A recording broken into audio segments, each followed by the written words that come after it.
लड़कियों के साथ भी हरकत हो सकती है। जब पुलिस प्रशासन नहीं कुछ करेगा, सरकार नहीं कुछ करेगा। हरियाणा भिवानी का एक गांव डाडी लक्ष्मण, उसमें मनीषा नाम की एक लड़की रहती थी। उसकी उम्र लगभग 19 साल थी और उसने 1 महीने पहले ही स्कूल में ज्वाइन किया था। मनीषा रोज सुबह 8 बजे स्कूल जाती और स्कूल की छुट्टी होने पर वह सीधा घर आ जाती थी।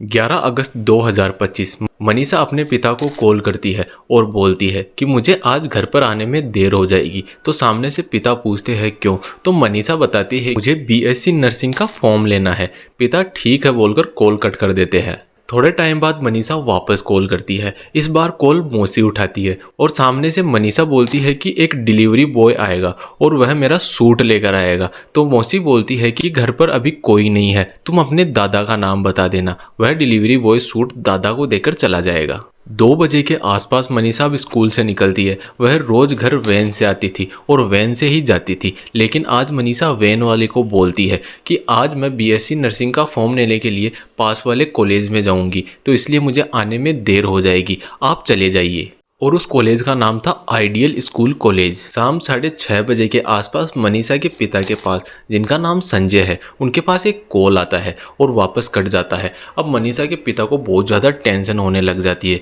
क्योंकि मनीषा कभी भी इतना लेट घर नहीं आई थी और घर वाले भी अब सोचने पर मजबूर हो जाते हैं, क्योंकि मनीषा ने बहुत ज़्यादा लेट कर दिया था।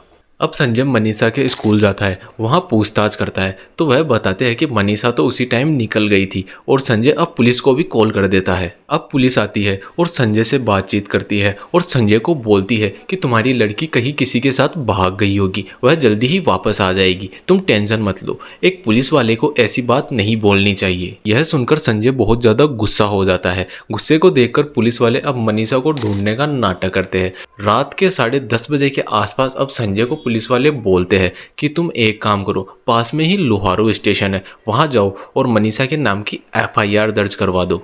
संजय अब अपने पिता से बात करते हैं तो पिता और घर वाले बोलते हैं कि हम एफआईआर लिखवाने अब सुबह चलेंगे।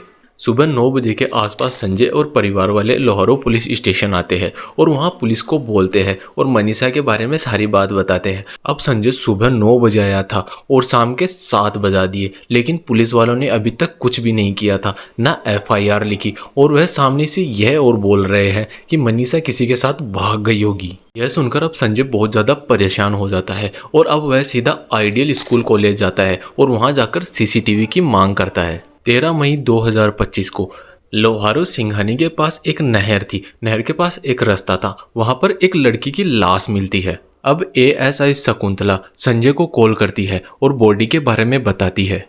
संजय अब सीधा वहां आता है और वहां आकर देखता है तो कपड़ों के आधार पर वह अपनी बेटी की पहचान कर लेता है। मनीषा की हालत बहुत ज़्यादा बुरी कर रखी थी, उसकी आंखें निकाल रखी थी और उसकी भोजन की नली भी निकाल रखी थी, और साथ में ही उसके गले पर धारदार चाकू से बहुत ज़्यादा बार वार भी किए गए थे और उसके चेहरे पर तेजाब भी डाल दिया था। पुलिस बॉडी को पोस्टमार्टम के लिए भेज देती है और यह खबर पूरे गांव में फैल जाती है। लोगों में बहुत ज़्यादा गुस्सा हो जाता है। 14 अगस्त 2025 को लोग सड़कों पर उतर आते हैं और आंदोलन करने लगते हैं। 14 अगस्त 2025 को मनीषा की बॉडी घर वालों को दी जाती है, लेकिन घर वाले मना कर देते हैं और बोलते हैं कि जब तक मनीषा के हत्यारों को आप लोग पकड़ नहीं लेते तब तक हम बॉडी नहीं लेंगे। 16-17 तारीख को लोग धरने प्रदर्शन करते हैं, अपनी दुकानें बंद कर देते हैं और न्याय के लिए सड़कों पर उतर जाते हैं। लेकिन वहीं के मुख्यमंत्री, डीएसपी, एसपी बोलते हैं कि हम जल्दी से जल्दी हत्यारों को पकड़ लेंगे।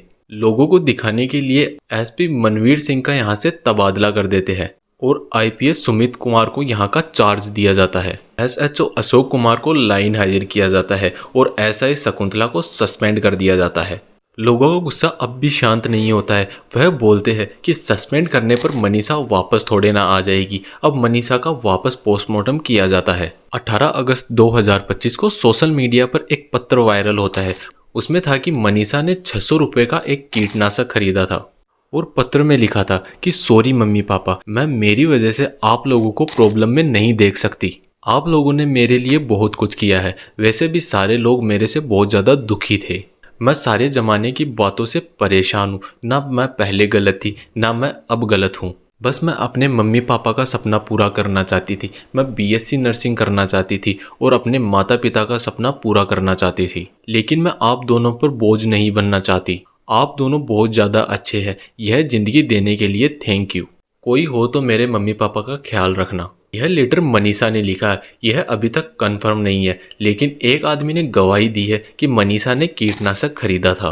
13 अगस्त को एक लाश मिलती है और उसके 5वें दिन एक पत्र मिलता है, और यह बात पुलिस ने पहले क्यों नहीं बताई?